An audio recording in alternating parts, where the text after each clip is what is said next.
পৃথিবীতে আর দ্বিতীয়টি খুঁজে পাওয়া যাবে না। সম্রাজ্ঞী মমতাজ মহলের স্মৃতির প্রতি গভীর ভালোবাসা জানাতে তাজমহল তৈরি করেছিলেন সম্রাট শাহজাহান।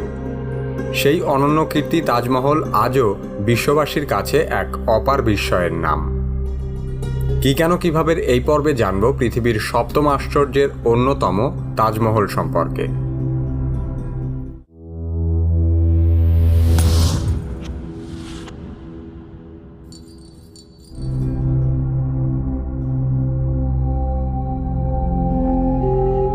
তাজমহলের স্বপ্নদ্রষ্টা মুঘল সম্রাট শাহাবুদ্দিন মুহাম্মদ শাহজাহান। শাহজাহান নামটি এসেছে মূলত ফার্সি ভাষা থেকে, যার অর্থ পৃথিবীর রাজা।